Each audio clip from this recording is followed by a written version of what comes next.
This week, we're coming to you from Lagos, Nigeria, where CGTN and Channels Television co-produce a special program on China-Nigeria Economic Cooperation. Now, this year marks the start of China's 15th five-year plan, with a focus shifting from rapid growth to high-quality development driven by innovation, advanced manufacturing, and green technology. At the same time, Nigeria is pursuing Agenda 2050, an ambitious roadmap to become a high-income, industrialized nation through economic diversification and sustained growth. Cooperation between the two countries is moving beyond traditional construction projects towards building an industrial backbone, supporting manufacturing, skills development, and energy security. And at the center of it all is people-focused development, creating jobs, strengthening food systems, and equipping a new generation with technical skills. And as the two countries mark 55 years of diplomatic ties, this evolving strategic partnership could offer a new model for shared prosperity. So, what does this alignment really mean for industry, for innovation, and for the future of China-Nigeria cooperation? And how do China's 15th five-year plan and Nigeria's Agenda 2050 align to deepen stronger ties between the two countries? I'm Beatrice Marshall from CGTN. And I'm Ini John Mekwa from Channels Television. Welcome to this special program on China-Nigeria Economic Cooperation.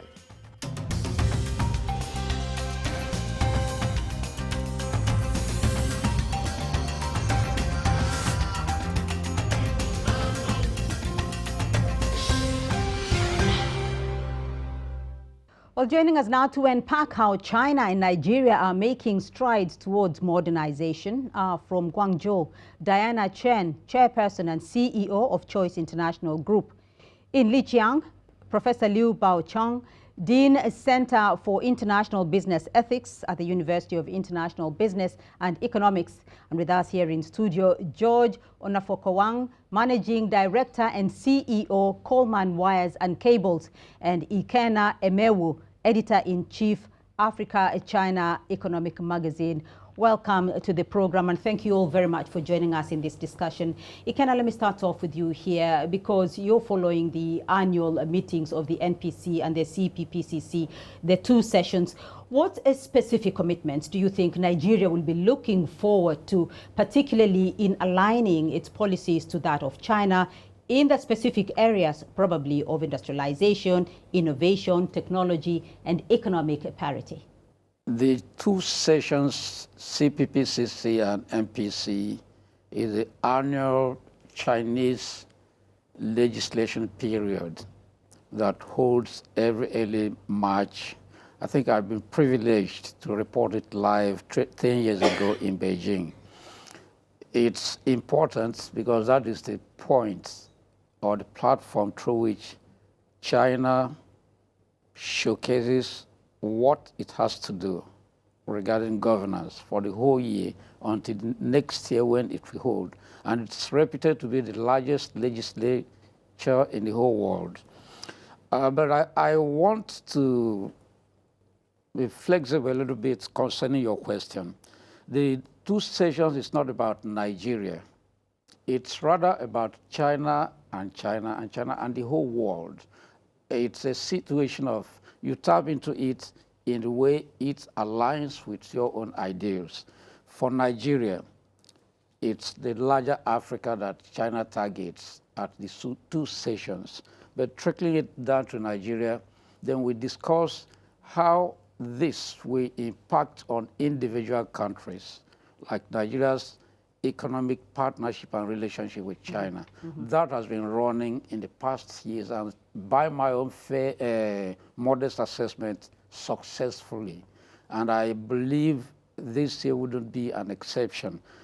We've been having robust economic relationships, and I know it wouldn't stop. This year we still further the gains. Right. Professor Liu, perhaps let me bring you in here. What do we expect from the two sessions? Under the firm leadership of the Communist Party, China is driving a consistent and steadfast strategy towards its own way of modernization, with the continuous the opening and also reform. And so at the moment, for the next 5 years that is to be unfolded from this year, the high level of growth together with the high quality growth.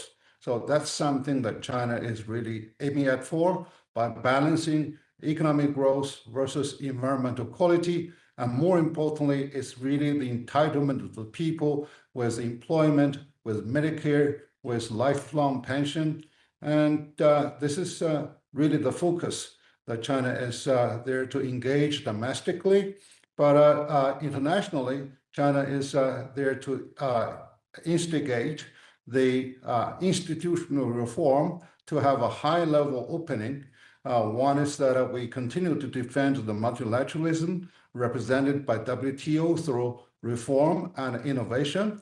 And second is that we are assessing the more aggressively with the new type of regional framework like CPTPP and digital economic partnership. And the other dimension is that that has to do also very closely with Nigeria. On one hand, we continue to reduce and even operate zero tariff for the imports, particularly from the global south.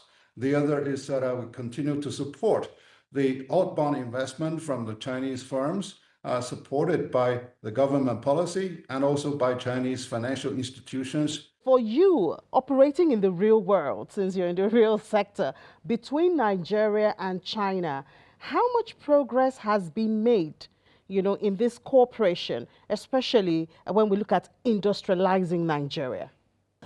I'll say from the perspective of manufacturing, there's been a lot of gains. Maybe initial reactions were fair, being defensive, but I think the years have passed where that has been taken over by more of collaboration. Now, what we've seen, the difference is we've seen different types of zones from some of the free trade zones, from some of the collective or manufacturing sectors where there have been clusters of Chinese firms coming into Nigeria. What we've seen differential over the years is that there's been a large scale of Chinese firms coming into the play, but also there have been large scale of Chinese manufacturing companies coming into play to assist or to create businesses in collaboration with Nigerians, being able to, if you're talking about Dangote Cement, you were talking about some of the other refineries that have had to use Chinese technology, manufacturing know-how to actually implement these projects in Nigeria. For the long term and the long run, is what we need to see is that the collaboration will move away from just technology, manufacturing capacity to transfer. And that is where we see it moving a bit more into, rather than the old way of doing things where the Chinese companies come as a cluster and stay as a cluster. What we need to see differential is that the cluster should decluster, and the manufacturing hub should not be dependent on one hub place. And I think for us as manufacturers and as Nigerians, we want to see the collaboration look like a one. It's the same way which is the road belt.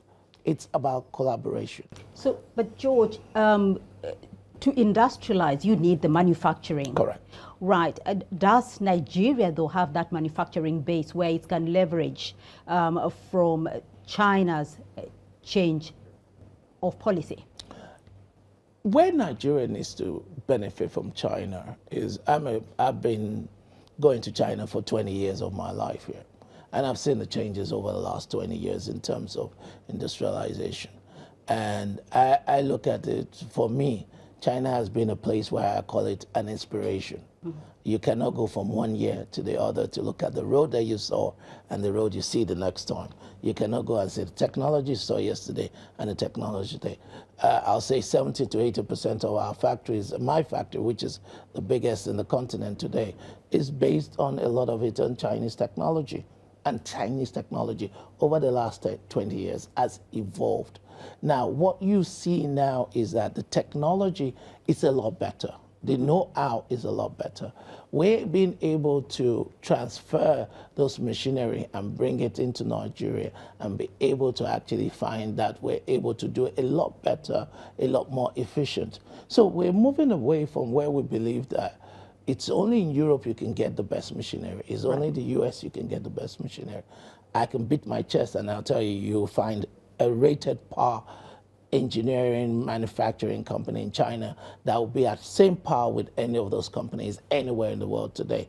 And you're actually confident of what you're delivering. So you get the long term of those machinery. Now, the thing about it, now that we're able to get the machinery out of China and being able to bring it into Nigeria or into Africa, what needs to change is that we need to start looking forward to added value. You know, Africa must move away from the source. You know, 40% of the world's copper in the world now go to China. Well, China sells you back a lot of added value. Now, Africa is the second biggest reserve of copper in the world. And you ask, how many of those processes are added value?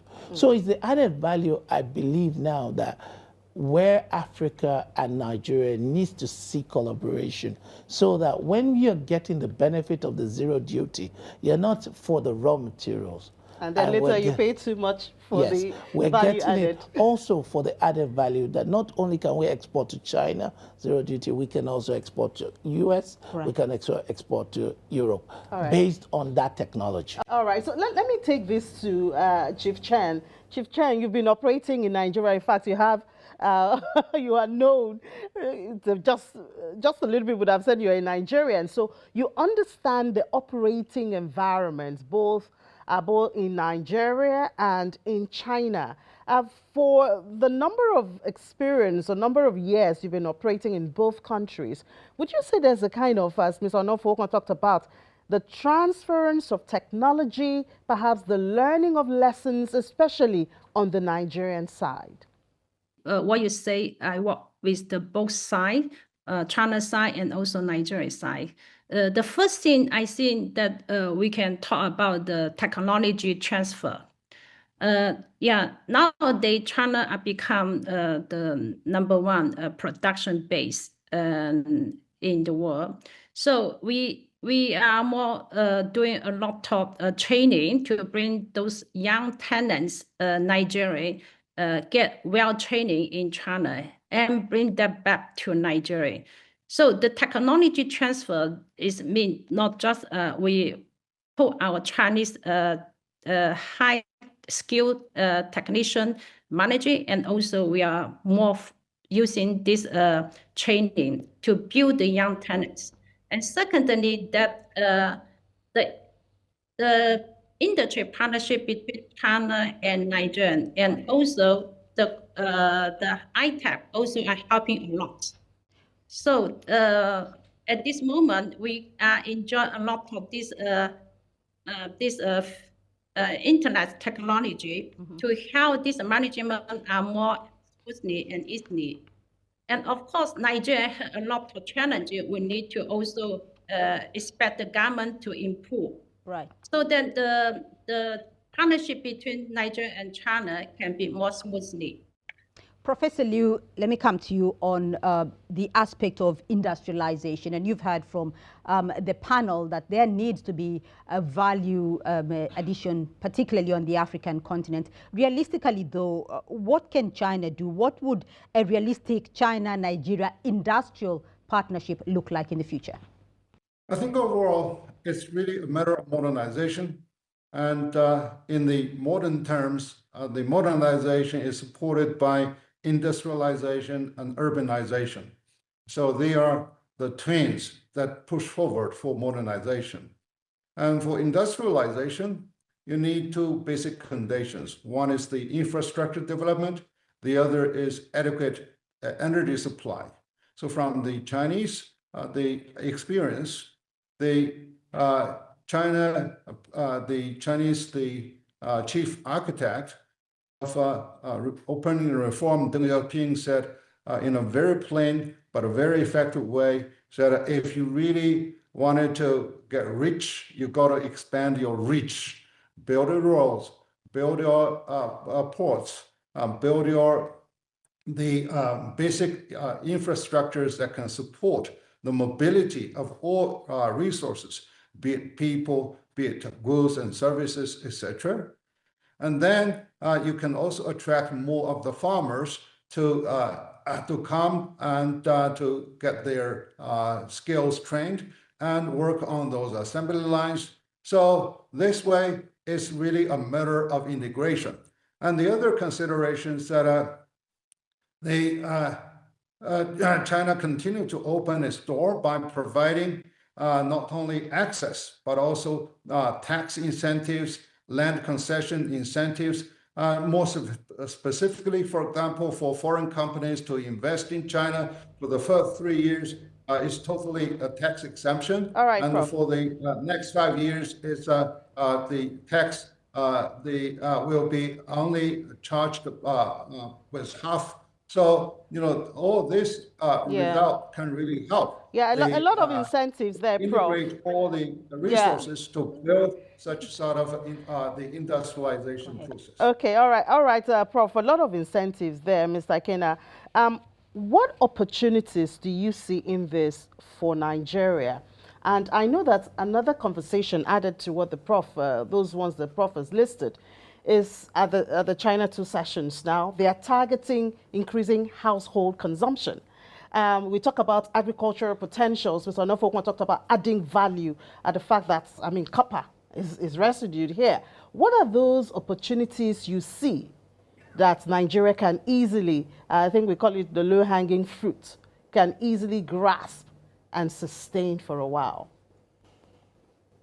It's self-determination. You have to give your policy a focus. You have to give your policy the right implementation. All these things China is discussing, their policies. I said it earlier, the 2 sessions is not targeting Nigeria. It's targeting the whole world. You plug into it and make use of it the way you think is best for you. The implementation is the issue. How does Nigeria want to implement all these things and take advantage of this? If you get 0 tariff, what does that mean to you? Challenging you to produce more. How have we been targeting production? I remember when Gozo Konjiwala was made the DG of WTO, I wrote a piece. You don't trade unless you have the commodity.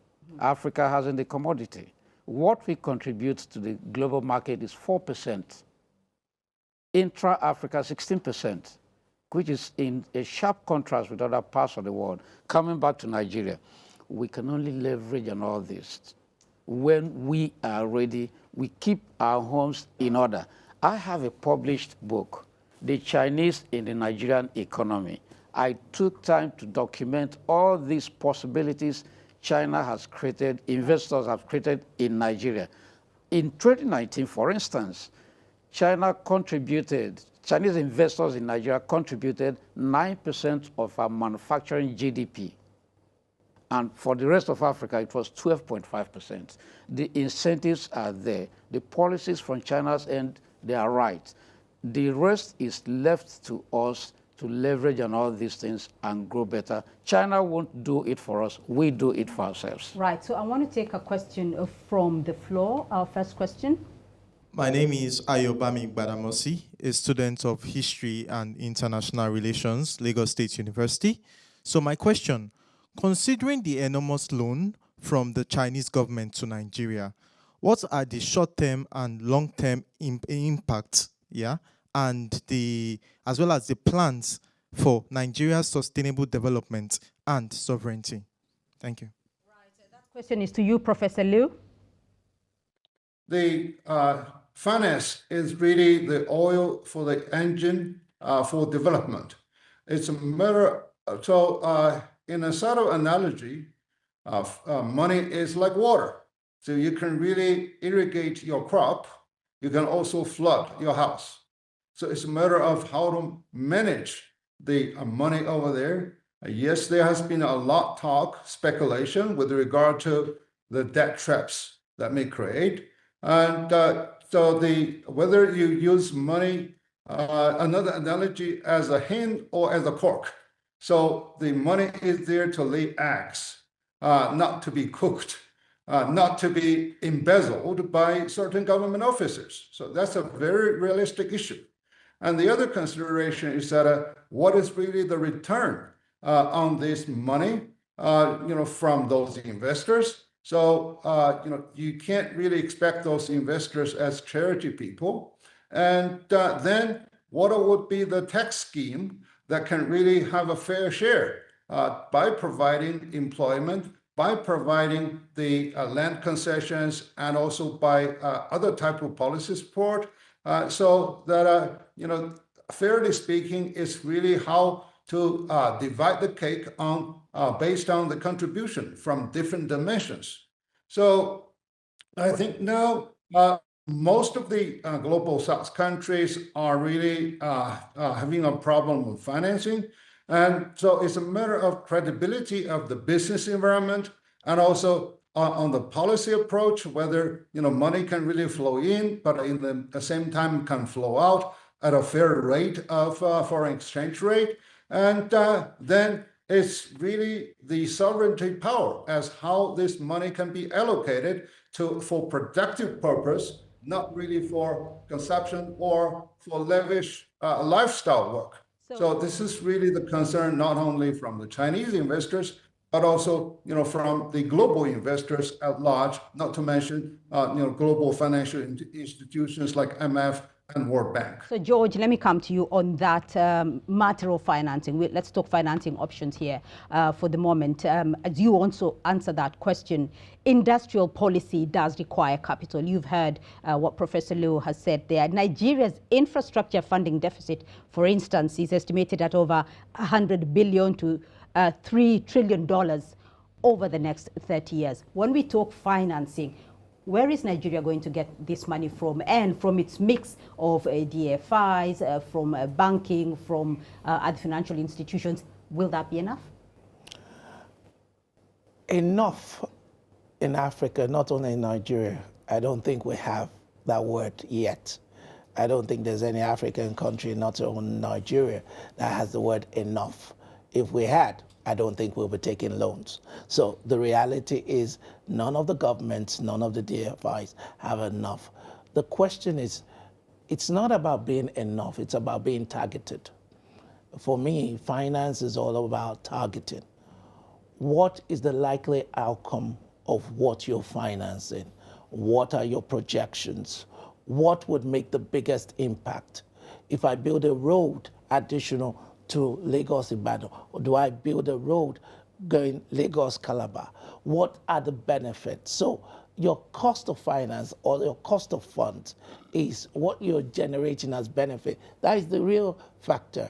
We cannot solve, the economics will say there's needs and wants. Wants are unlimited, needs are limited. We have not de-risked ourselves. Fundamentally, the assumption is every African you borrow money to has diverted money into something else. So you are already seen as high risk. And I tell people, I say, look, when you see the Chinese have one advantage we don't have. Now, the major advantage you have is that I can come from China today and bring in funds into Nigeria at less than 5–6%. and do the project in Nigeria and be able to fund the project. Now, how many Nigerian companies or businesses can get 5% funding? And that is where the gap is. And until we can try and collapse the gap to actually make Africans viable, where they've been de-risked, that the funding element, see, funding with the finance program, it's all about risk calculation. Right. The higher the risk, the higher I charge you. Now, the lower the risk, the lower I bring down the interest rate. Now, we need to get to a situation where the industrialization of Africa, the industrialization of Nigeria is seen viable enough to actually wind it out. And the progress is that we're going to get targeted finance that actually lead to certain industries do well. All right, so de-risking is what I hear you talk about if Nigeria, Africa is serious enough, to attract funds. So Obviously, a necessary conversation going on here, but let's go for a short break. When we come back, we'll continue our discussion on China-Nigeria Economic Cooperation. Do stay with us.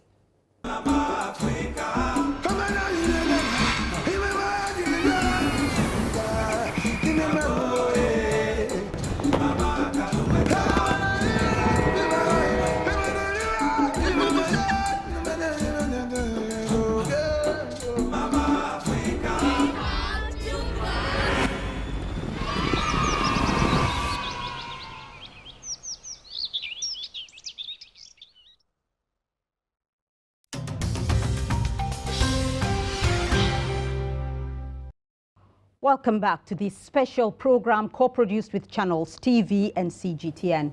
Still with us are Professor Liu Bao-Chang, Diana Chen, George Onafo-Wokan, and Ikena Emewu. Ikena, let me come to you here because we've talked about solutions, challenges, and so forth. Let's talk policy for a minute. What key reforms do you think are required, both from China's side and from Nigeria's side, to enable manufacturers, for instance, like George, to transition from exporters to locally, globally competitive co-producers on the continent? The policy will be essentially what encourages production in Nigeria.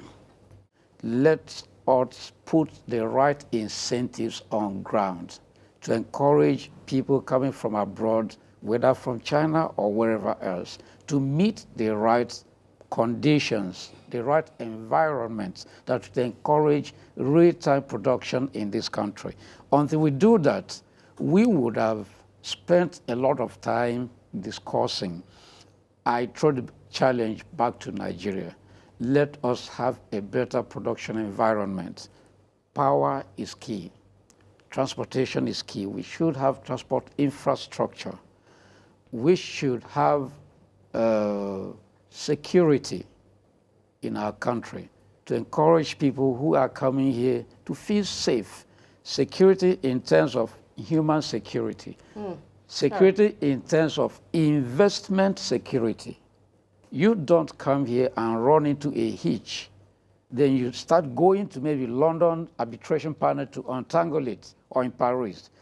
Get the right judicial system that whoever has a problem resolves it here in Nigeria. And again, protect yourself from being plundered by the foreigner who is coming into Nigeria to invest. I never blamed anybody who came to Nigeria, and I heard the person shortchanged Nigeria because the person didn't come with his police or immigration or customs or judicial system. Whatever went wrong with our system. We have to correct them right here. All right, thank you so much, Mr. Ikena. Let me take this to Chief Chen. So from your years of operating in Nigeria, what do you see that needs to be corrected to right some of those wrongs, to actually accelerate the path or the journey to industrialization? Nigeria government should spend the education budget to encourage the people to have a good understanding. Secondly, all their policies they have made, when they do the implementation, they should also work with the industry and stakeholder. The professor, he just mentioned the challenge in Africa, in Nigeria, from the power sector, security, and also the policy changing. There's nothing changed in the last 10 years. Because they believe all those challenges, you know, they will move for the next generation, they can solve it. But in fact, the government now, they should take action now. So from what they are doing and Chinese government pushing, and I believe, you know, this partnership significant to help the Nigerian government to see how the Chinese government pushed something happen from nothing and has significant achievement in the world. Nigerian government should take this kind of nonsense from Chinese government. All right. All right, Chief Chen, let me come to you, Mr. Onofuokon. I know this is a conversation you've had one too many times. You've already said that China for you has served as a motivation to a lot of things you do in your factory. We talk about government, but we also remember the private sector. Are we doing enough from both sides, even when we have the policy for this industrialization? I mean, late last year, we had the approval of our industrial policy, but how much difference really is that going to make? I think the first thing is that, good thing is that we finally now have an industrial policy. We didn't have one. And now that we have, we're on a roadmap to a journey. And the roadmap is where the importance is. Now, for a manufacturer, policy must be balanced and must be in place, even from what Chief Shen just said. We need to get policies that enable the businesses to do better, not policies that are one-sided or enable one over the other. If I want to bring in a foreign direct investor, and I give all the concessions in the world, and I don't give the same concession to the local player, you put that new player at an advantage over those that have been there. Most likely, your new player will kill the old players that have been there because they've got concessions either on taxes, on land, on certain things that has given them an advantage. Look, for every business, every manufacturer, if you give one over the other an advantage, there's no way that one would not grow more than the other.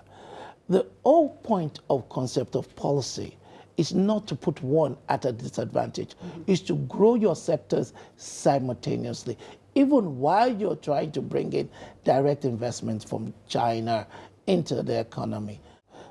He said about Mrs. Okonjo-Iweala, when she was Minister of Finance, we used to have duty for machinery at 15%. She could not understand it. She brought it down to 2.5%. Within the same period, she brought it down to 0.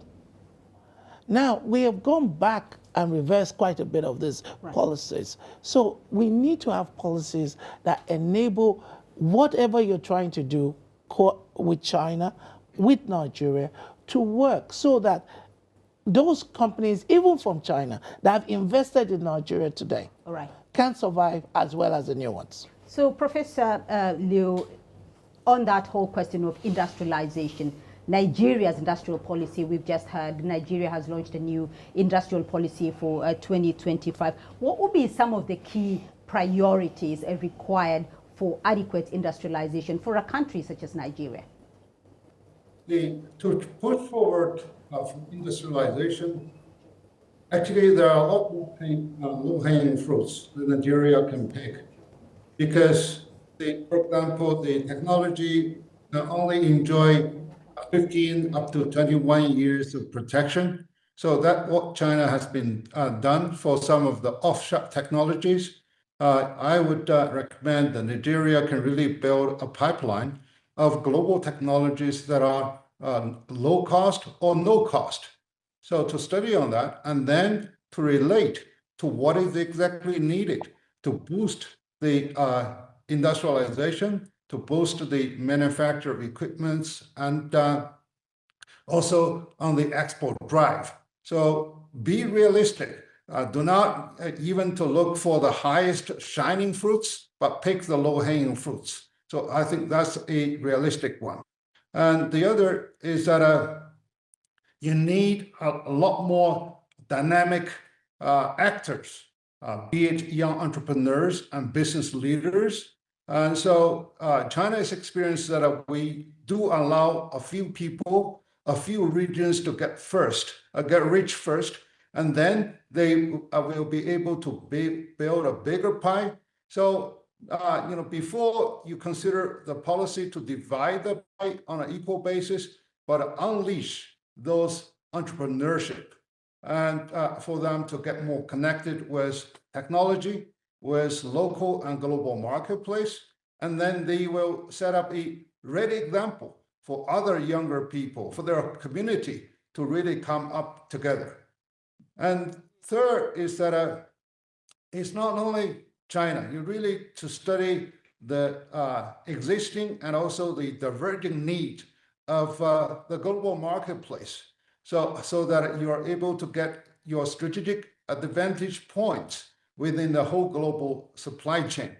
And then the joint venture is something that China has really done a tremendous success. So far, actually, China still is a host of 1.24 million foreign companies within China. So they work together and they now compete together. So do not really feel afraid of competition. Competition can drive those guys to fully exert their potential. All right, Professor Liu, thank you for those tips. And I think one of that was directed to Mr. Onofoko. Don't be afraid of competition and all that. But we need to get audience participation now. I believe we have a question. My name is Dr. Aditoro from the University of Lagos. On May 1st, 2026, China is going to implement a zero-tariff policy for 53 African countries. What does Nigeria need to do to maximize this opportunity? The first question, really, we must also layer up where the zero duty lies. Because when most countries throw out a zero duty, everybody assumes it's everything, but it's not. A tariff is never an open door for me to allow you to flood my country with everything African. It will be a layer of certain areas, which sincerely, as the word the Americans say, is of interest. So it is where the Chinese have interest that the zero duty will come into. Majority of it, we all know, will fall first into raw material first stage. Mm-hmm. The added value is where we should all be looking at. So for me, if I look at that, I will screen it down and take off all raw material stage 1 X and start looking for what is X3, X4 in that basis as a country. At zero duty, for me to bring out, say, one non-oil export agriculture into Nigeria, it has no value. Mm-hmm. Yeah, just like shea butter, that Nigeria woke up and said, we're not exporting shea butter in raw form anymore. The Ministry of Industry got the permission to actually put it that if it's not added value, we're not going to sell it. So everything we should be talking about now in Africa in industrialization is whatever we produce at first stage, whether it's agriculture, whether it's non-agricultural product, should not be exported. It should be added value. And what we should then bring in, we're not saying we want to cut ourselves out of the market. Right. What we're saying is we now want to collaborate, even with the Chinese, to actually now sell the added value product, even if it's stage 1 to 3, that we're able to. That changes your trade balance, because the X you exported and you imported back X3, you're the one at disadvantage. Right. But if you actually have X as a raw material product and you sold X3, you've got more better trade balance and also more better people that would want to invest. So we're almost out of time, so sorry. But let's get closing thoughts from all our guests on this deepening this economic tie between Nigeria and China, what both countries need to do. I believe we can start with Chief Chen. Chief Chen, to tell us very briefly your closing thoughts on the matter we've been discussing. Nigeria and China government still, had so much opportunity to work together under this modern industrialization initiative, to people exchange, to education exchange, to even for this financial and exchange. So sending the people to China have a better, understanding and get good training, and invite more Chinese manufacturer and also entrepreneur and manufacturer to set up their investment entity in Nigeria. It is definitely the fast way to learn from China. So I think what the other gentleman say, Nigeria is a browse country, and a lot of things can be also well browsed when we really sincerely to work together. So Liu, find out your closing thoughts on how we've been discussing, the take home at this time?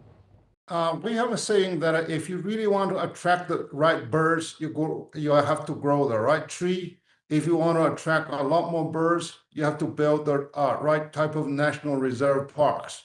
And then do not rock the tree, do not really chop down the tree, so that the birds can be there to create their nest and lay eggs, and then you share the eggs. Then do not shoot down the birds. So I think now we need what can be achieved between China and Nigeria in terms of the elevation of our collaboration. One is that we need effective communication with respect.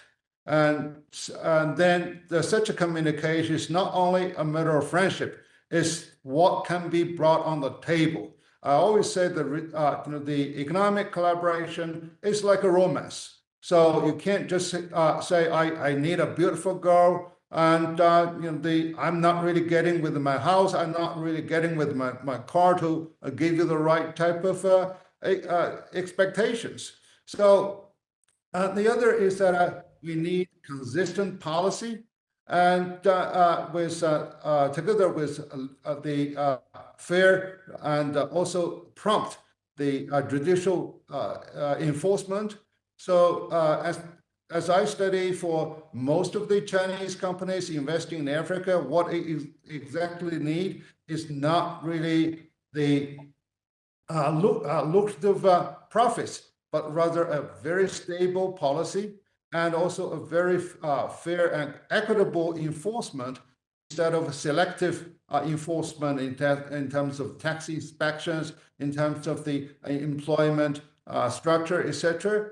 And so with that, I think it's really the self-attractiveness for the private sector that is most important. Yes, the institutional engagement and diplomatic collaboration is important, but in the end, it's really the private sector that deal with the groundwork that can benefit more of the employment and also to contribute to economic growth on a sustainable basis. Ikenna, you have the final word.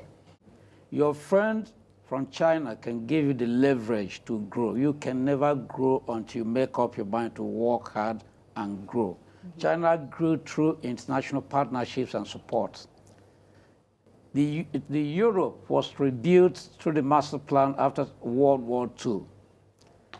What am I saying? Every country ever grew through the support of some other countries of the world. But they will not come and elicit the growth for you until you decide to grow. I want my Nigeria to make up its mind and grow with whatever incentives and support it gets from the partnership with China. To cap it up, China is sincere about giving Nigeria the right support to grow. Mm-hmm. It is left for Nigeria to use it or not use it, but I wish Nigeria will use it. Thank you all.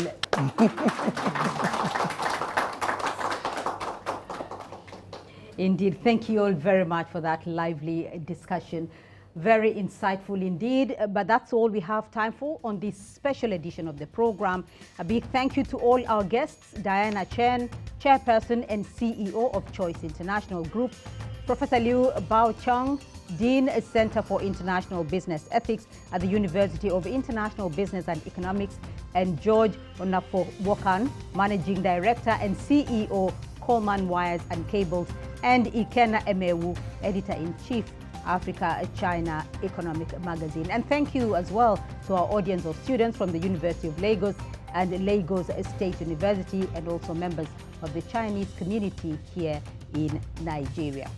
Remember, you can be a part of this conversation online through our social media handles. I'm Beatrice Marshall from CGTN. And I'm Ely John Mekwa from Channels Television. And from us here in Lagos, Nigeria, until next time, goodbye.